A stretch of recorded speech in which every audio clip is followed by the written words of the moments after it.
ရုံးစာသို့မဟုတ်ကျွန်တော်တို့မြန်မာစာပိုက်တွေရိုက်တဲ့အခါမှာမဖြစ်မနေသိထားရမယ်မြန်မာစာရင်းဤအကြောင်းလေးကိုကျွန်တော်ပြောပြပေးမှဖြစ်ပါတယ်ဒီအကြောင်းအရာလေးကိုဒါမသိထားဘူးဆိုရင်ကိုကမြန်မာစာရေးတဲ့အခါမှာစာပိုက်ညှိတဲ့အခါမှာစာပိုက်တွေအစင်မပြေတာမျိုးအထက်အောက်တွေဖြစ်သွားတာမျိုးဖြစ်သွားနိုင်ပါတယ်ဒါကြောင့်ကျွန်တော်အခုပြပြမယ့်နီလန်းလေးအတိုင်းစနစ်တကျရေးမယ်ဆိုရင်တော့အလုံးအစင်ပြေမှာပဲဖြစ်ပါတယ်ဆိုတော့ကျွန်တော်လည်းတူလိုက်ကြည့်အောင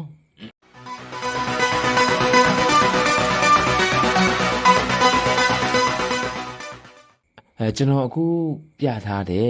့ဒီအမိန့်ကြော်ညာစာပုံစံဆိုတာကျွန်တော်ဒါတကယ်မူရင်းစာမဟုတ်ပါဘူးကျွန်တော်ကမြန်မာစာရုံးစာတွေနဲ့ပတ်သက်ပြီးတော့ sensitive ဖြစ်တဲ့အတွက်ကြောင့်ဒါလေးထည့်ပြောပြတာပါဒါကကျွန်တော် AI ကိုအသုံးပြုပြီးတော့ဒီစာသားတွေဒီမှာရုံးစာအမှတ်တွေကိုကျွန်တော် AI နဲ့အသုံးပြုပြီးထည့်ထားဖြစ်ပါတယ်ဒါကတကယ် reality မှာရှိတဲ့ရုံးစာမဟုတ်ပါဘူးကျွန်တော်ဒီစာသားက copy မဟုတ်ပါဘူးဒါကြောင့်ကျွန်တော်အဲ့ဒါလေးကိုပြောပြပေးချင်ပါတယ်ကဲဆိုတော့ကျွန်တော်တို့ရဲ့လိုရင်းလေးကိုကျွန်တော်တို့ဆက်သွားရအောင်ကျွန်တော်တို့ကမြန်မာစာပိုက်ပေါ့နော်အဓိကအဖြစ်ကျွန်တော်ဒီမှာနံပါတ်1စာပိုက်လူမျိုးပေါ့မြန်မာစာပိုက်ရေးတဲ့အခါမှာအခုလူမျိုးညီညာဖြစ်စေဖို့ကျွန်တော်တို့ဘယ်လိုရေးရလဲဆိုတာကိုပြောပြသွားပေးမယ်အဲ့တော့အရင်ဆုံးကျွန်တော်ဒီစာပိုက်ကိုခဏရွှေ့ထားလိုက်မယ်ပေါ့နော်အောက်ကိုရွှေ့ထားလိုက်မယ်ကျွန်တော်အောက်ကိုရွှေ့ထားလိုက်မယ်ခဏကျွန်တော်ဒီမှာစာရေးပြပါမယ်ကျွန်တော်တို့မြန်မာစာပိုက်တွေရိုက်တဲ့အခါအခုကျွန်တော်နံပါတ်1မှာပြထားသလိုမျိုးဆက်သွယ်ရေးဆိုတဲ့စလုံးနောက်ကိုရောက်ပြီဆိုလို့ရှိရင်ကျွန်တော်တို့ကနောက်ထပ်စာကြောင်းတစ်ကြောင်းကိုကျွန်တော်ကကူးပြောင်းကျင်တာပေါ့နော်ကျွန်တော်နောက်ထပ်စာကြောင်းတစ်ကြောင်းကိုကူးပြောင်းကျင်တာဆိုရင်ကျွန်တော်တို့မဖြစ်မနေသိထားရမှာကကျွန်တော်ကျွန်တော်တို့ရဲ့စာကဘယ်လောက်ထိရိုက်လို့ရလဲဆိုရင်ကျွန်တော်ဒီလောက်ထိကျွန်တော်တို့ရိုက်လို့ရတယ်ဆိုတော့ဒီနေရာမှာကျွန်တော်ကမဆန့်တော့ဘူးစာမဆန့်တော့တဲ့အတွက်ကြောင့်ကျွန်တော်နောက်တစ်ကြောင်းကိုပြောင်းစီချင်တာဒါဆိုရင်ကျွန်တော်ကတေချာပေါက်ကျွန်တော်က speed bar ကိုပဲသုံးပေးရမှာဖြစ်ပါတယ်speed bar ကိုပဲကျွန်တော်ကရှားပေးရမှာဖြစ်ပါတယ်စာကြောင်းနောက်တစ်ကြောင်းကိုရောက်သွားဖို့အတွက်ဆိုရင် speed bar ကိုရှားပေးရပါမယ်အဲ့ဒီနေရာမှာမြန်မာစာကိုအခုမှရိုက်တယ်ရုံးစာကိုအခုမှရိုက်တဲ့သူတွေမှားနေကြတာကကျွန်တော်ဒီလိုမျိုးစာတစ်ကြောင်းပြီးနောက်တစ်ကြောင်းပြောင်းကျင်တယ်ဆိုကျွန်တော်အန်တာကြီးခောက်လိုက်တာမျိုးပါဆိုတော့အန်တာကလုံးဝမခောက်ရပါဘူးအန်တာခောက်တယ်ဆိုတာ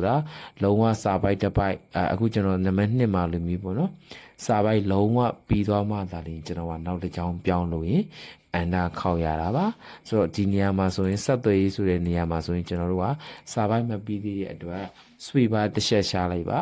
ပြီးလို့ရှိရင်ကျွန်တော်ကစက်ပစ္စည်းဆိုတဲ့စကားလုံးထည့်ရေးပြပါမယ်စာကတဆက်ပြည့်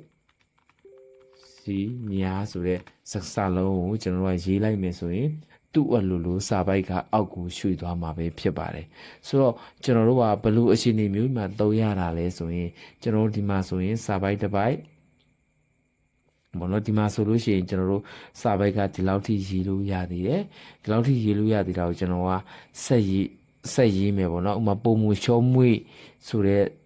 ့စာကြောင်းတစ်ခုလုံးကကျွန်တော်တို့ဒီနေရာမှာမဆန့်တော့ဘူးပေါ့နော်ဆိုတော့ဘယ်လောက်ထိဆန့်လောက်သေးဆိုပုံမူလောက်ထိကျွန်တော်တို့ကဆန့်ပါသေးတယ်ဒါကြောင့်ဒီနေရာမှာကျွန်တော်တို့က space bar လေးတစ်ချက်ရှားပေးလိုက်မယ်ဆိုရင်ပုံမူဆိုတဲ့စကားလုံးကအပေါ်ကိုတက်သွားမှာပါအဲ့လိုပဲကျွန်တော်မှာစနစ်တက်ကြကျွန်တော်စာထပ်ရေးမယ်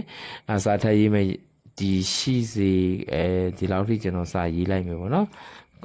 ်ကျွန်တော်ရေးလိုက်ပါပြီကျွန်တော် copy ပဲယူလိုက်မယ်ကျွန်တော်စာရေးလိုက်ပြီပေါ့ဒီမှာဆိုရင်ကျွန်တော်တို့ရဲ့စာပိုက်ကဒီလောက်ထိကျွန်တော်အခု mouse pointer ပြထားတဲ့လောက်ထိကိုစာရေးလို့ရပါသေးတယ်ဆိုတော့အဲ့စာကိုကျွန်တော်ဆက်ရေးမယ်ဆိုရင်ရကောက်ဟာတို့လုံးရှိစေရန်ရှိစေရန်ဆိုလို့ရှိရင်နောက်မှာကျွန်တော်တို့ကအလုံးငါရှိစေရန်အလုံးငါလို့ကျွန်တော်ရေးချင်တာပါဒါပေမဲ့အလုံးငါရေးလိုက်တယ်ဆိုရင်စာအောက်တစ်ကြောင်းပြောင်းသွားမယ်ပေါ့နော်လုံးငါဆိုစာကိုရေးရတဲ့စကားစုတစုလုံးကကျွန်တော်အောက်ကိုပြောင်းသွားပါတယ်ကျွန်တော်ကအဲ့လိုမျိုးပြောင်းသွားလို့မရပါဘူးဘာလို့လဲဆိုရင်ကျွန်တော်တို့ရဲ့စာပိုက်ကဒီလောက်ထိရေးလို့ရတာဖြစ်တဲ့အတွက်ကျွန်တော်တို့ရေးလို့ရတဲ့အထိပဲထားပါမယ်မလိုအပ်တဲ့စလုံးကျွန်တော်ဖျက်လိုက်ပါမယ်ဒါဆိုရင်ရှိစေရန်အလို့ငါကိုရှိစေရန်နောက်ထိပဲကျွန်တော်ထားလိုက်မယ်အောက်ကျွန်တော်ဖျက်လိုက်ပါမယ်ဒီလိုနေရာစာကြောင်းနောက်တစ်ကြောင်းပြောင်းဖို့အတွက်ဆိုရင်ကျွန်တော်တို့က speed bar ကိုပဲသုံးရမှာဖြစ်ပါတယ်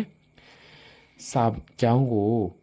မဆုံးသေးဘူးနောက်တစ်ကြောင်းပြောင်းမှုဆိုလို့ရှိရင်ကျွန်တော်တို့က speed bar ကိုသာလျှင်သုံးရပါတယ်အန်တာကိုလုံးဝမသုံးရပါဘူးစာပိုင်းမှာဆိုရင်ရံပြီးကျွန်တော်စာကြောင်းနောက်တစ်ကြောင်းပြောင်းချင်တာဖြစ်တဲ့အတွက်ကျွန်တော်တို့က speed bar ကိုပဲ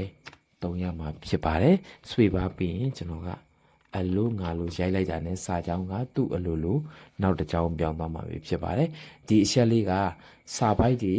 ရိုက်မယ်ဆိုရင်မဖြစ်မနေမြန်မာစာပိုက်တွေရိုက်မယ်ဆိုရင်မဖြစ်မနေတည်ထားမယ်အချက်ဖြစ်ပါတယ်အခုလိုမျိုးကျွန်တော်တို့ကမြန်မာစာပိုက်ကိုအတက်နိုင်ဆုံးညီအောင်ညှိပြီး